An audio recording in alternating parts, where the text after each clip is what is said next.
दोस्तों आज की इस वीडियो में आपको बीए फर्स्ट ईयर के फर्स्ट सेमेस्टर में आपका जो सब्जेक्ट है पॉलिटिकल साइंस यानी कि राजनीति विज्ञान, उसके अंदर एग्जाम में कौन कौन से क्वेश्चन आने वाले हैं, इस वीडियो के अंदर मैं आपको एग्जाम में आने वाले क्वेश्चन के बारे में बताऊंगा। सो आप इस वीडियो को ध्यान से देखिएगा ताकि आपको एग्जाम में आने वाले क्वेश्चन के बारे में अच्छे से पता चल सके।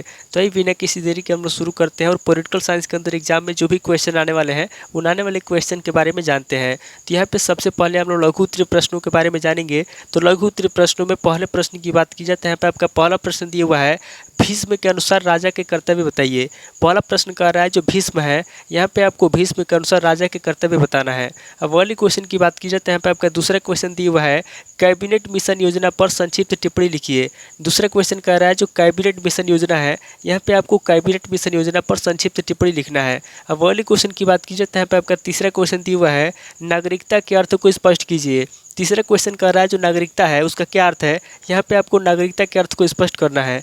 अब वाली क्वेश्चन की बात की जाए तो यहाँ पे आपका चौथा क्वेश्चन दिया हुआ है, आदर्श नागरिकता के गुण लिखिए। चौथा क्वेश्चन कर रहा है जो आदर्श नागरिकता है, यहाँ पे आपको आदर्श नागरिकता के गुण लिखना है। अब वाली क्वेश्चन की बात की जाए तो यहाँ पे आपका पांचवा क्वेश्चन दिया हुआ है, भारतीय संविधान में मूल कर्तव्यों की संक्षिप्त विवेचना कीजिए। पांचवा क्वेश्चन कर रहा है जो भारतीय संविधान है, यहाँ पे आपको भारतीय संविधान में मूल कर्तव्यों की संक्षिप्त विवेचना करना है।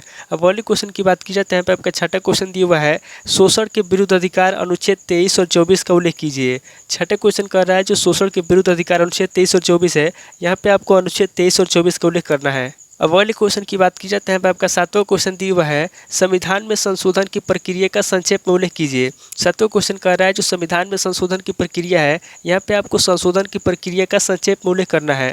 अब वाली क्वेश्चन की बात की जाए तो यहाँ पे आपका आठवां क्वेश्चन दिया हुआ है, राष्ट्रपति की संकटकालीन शक्तियों का मूल्यांकन कीजिए। आठवां क्वेश्चन कह रहा है जो राष्ट्रपति की संकटकालीन शक्तियाँ हैं, यहाँ पे आपको राष्ट्रपति की संकटकालीन शक्तियों के बारे में बताना है और उसका मूल्यांकन स्पष्ट करना है। अब वाली क्वेश्चन की बात की जाए तो यहाँ पे आपका नौवां क्वेश्चन दिया हुआ है, प्रधानमंत्री की स्थिति का वर्णन कीजिए। नौ क्वेश्चन कह रहा है जो प्रधानमंत्री की स्थिति है, यहाँ पे आपको प्रधानमंत्री की स्थिति के बारे में बताना है। अब वाली क्वेश्चन की बात की जाए तो यहाँ पे आपका 10वां क्वेश्चन दिया हुआ है, भारतीय मंत्रिपरिषद के संसद से संबंधों की समीक्षा कीजिए। 10वां क्वेश्चन कह रहा है जो भारतीय मंत्रिपरिषद है, यहाँ पे आपको भारतीय मंत्रिपरिषद से संसद के संबंधों के बारे में बताना है। अब वाली क्वेश्चन की बात की जाए तो यहाँ पे आपका 11वां क्वेश्चन दिया हुआ है, राज्यसभा के कार्यों की विवेचना कीजिए। 11वां क्वेश्चन कह रहा है जो राज्यसभा है, यहाँ पे आपको राज्यसभा के कार्यों के बारे में बताना है।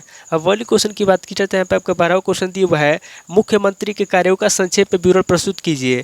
12वां क्वेश्चन कह रहा है जो मुख्यमंत्री है उसके क्या कार्य हैं, यहाँ पे आपको मुख्यमंत्री के कार्यों का संक्षेप में विवरण प्रस्तुत करना है।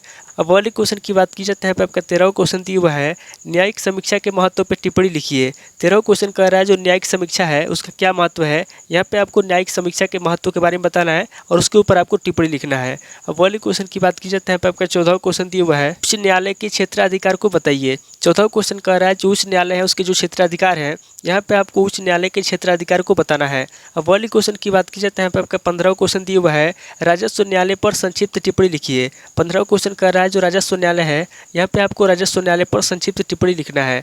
अब वाली क्वेश्चन की बात की जाए तो यहाँ पे आपका 16वां क्वेश्चन दिया हुआ है, मुख्य निर्वाचन आयुक्त पर संक्षिप्त टिप्पणी लिखिए। 16वां क्वेश्चन कह रहा है जो मुख्य निर्वाचन आयुक्त है, यहाँ पे आपको मुख्य निर्वाचन आयुक्त पर संक्षिप्त टिप्पणी लिखना है।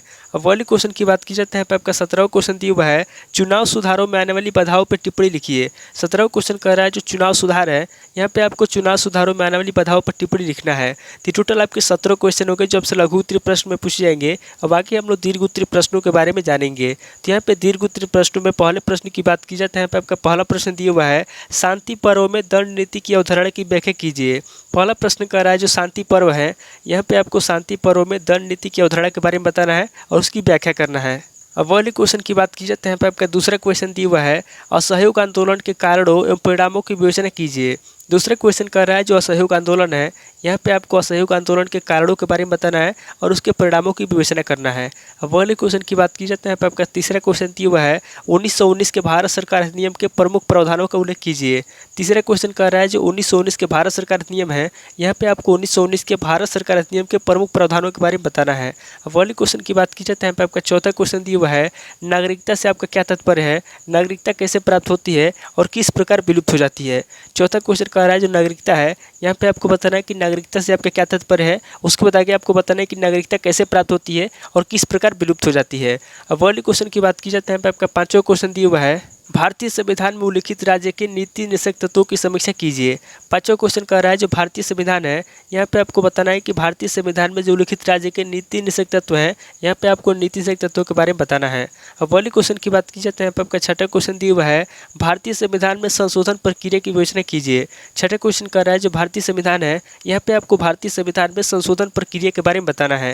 अब पहले क्वेश्चन की बात की जाए तो यहाँ पे आपका सातवां क्वेश्चन दिया हुआ है, भारत के राष्ट्रपति की निर्वाचन पद्धति तथा अधिकार एवं कार्यों की व्याख्या कीजिए। सातवां क्वेश्चन कर रहा है जो भारत के राष्ट्रपति हैं, यहाँ पे आपको भारत के राष्ट्रपति की निर्वाचन पद्धति के बारे में बताना है तथा उसका अधिकार के बारे में बताना है और उसके कार्यों की व्याख्या करना है। अब वाली क्वेश्चन की बात की जाए तो यहाँ पे आपका आठवां क्वेश्चन दिया हुआ है, भारतीय लोकसभा के संगठन, कार्य, अधिकार एवं महत्व पर प्रकाश डालिए। आठवां क्वेश्चन कर रहा है जो भारतीय लोकसभा है, यहाँ पे आपको भारतीय लोकसभा के संगठन के बारे में बताना है, उसके कार्य के बारे में बताना है, उसके अधिकार के बारे में बताना है और उसके महत्व पर प्रकाश डालना है। अब वाली क्वेश्चन की बात की जाए तो यहाँ पे आपका नवा क्वेश्चन दिया हुआ है, संसद में कानून निर्माण प्रक्रिया का वर्णन कीजिए। नौ क्वेश्चन कह रहा है जो संसद है, यहाँ पे आपको संसद में कानून निर्माण प्रक्रिया के बारे में बताना है। अब वाली क्वेश्चन की बात की जाए तो यहाँ पे आपका 10वां क्वेश्चन दिया हुआ है, राज्य मंत्री परिषद के अधिकारों एवं कार्यों का वर्णन कीजिए। 10वां क्वेश्चन कह रहा है जो राज्य मंत्री परिषद है, यहाँ पे आपको राज्य मंत्री परिषद के अधिकारों के बारे में बताना है और उसके कार्यों का वर्णन करना है। अब वाली क्वेश्चन की बात की जाए तो यहाँ पे आपके 11वां क्वेश्चन दिया हुआ है, राज्य विधानसभा की रचना व कार्यों का वर्णन कीजिए। 11वां क्वेश्चन कह रहा है जो राज्य विधानसभा है उसकी जो रचना है, यहाँ पे आपको राज्य विधानसभा की रचना के बारे में बताना है और उसके कार्यों का वर्णन करना है। अब वाली क्वेश्चन की बात की जाए तो यहाँ पे आपका 12वां क्वेश्चन दिया हुआ है, विधानसभा अध्यक्ष के कार्य एवं शक्तियों का वर्णन कीजिए। 12वां क्वेश्चन कह रहा है जो विधानसभा अध्यक्ष है, यहाँ पे आपको विधानसभा अध्यक्ष के कार्य बताना है और उसके शक्तियों का वर्णन करना है। अब वाली क्वेश्चन की बात की जाए तो यहाँ पे आपका 13वां क्वेश्चन दिया हुआ है, सर्वोच्च न्यायालय या न्यायपालिका का स्वतंत्रता का वर्णन कीजिए। 13वां क्वेश्चन कह रहा है जो सर्वोच्च न्यायालय है या फिर जो न्यायपालिका है उसकी जो स्वतंत्रता है, यहाँ पे आपको सर्वोच्च न्यायालय या न्यायपालिका की स्वतंत्रता के बारे में बताना है। अब वाली क्वेश्चन की बात की जाए तो यहाँ पे आपका 14वां क्वेश्चन दिया हुआ है, भारत के संघ में केंद्र व राज्यों के संबंधों का वर्णन कीजिए। 14वां क्वेश्चन कर रहा है जो भारत का संघ है, यहाँ पे आपको भारत के संघ में केंद्र व राज्यों के संबंध के बारे में बताना है। तो टोटल आपके 14 क्वेश्चन हो गए जो आपसे दीर्घ उत्तरीय प्रश्न में पूछे जाएंगे। तो इस वीडियो के अंदर मैंने आपको लघु उत्तरीय प्रश्न और दीर्घ उत्तरीय प्रश्न दोनों तरह के प्रश्नों के बारे में बता दिया। सो आप इन दोनों तरह के प्रश्नों को नोट कर लीजिए और किसी किताब से सीरीज से मिलाकर के याद कर लीजिए। तो दोस्तों आज इस वीडियो को मैं पे स्किप करता हूँ, मिलता है आपसे नेक्स्ट वीडियो में। अगर आपको वीडियो अच्छा लगा तो वीडियो को लाइक कीजिए, शेयर कीजिए और कमेंट करके बताइए कि आपको नेक्स्ट वीडियो किस टॉपिक के ऊपर चाहिए। थैंक यू दोस्तों।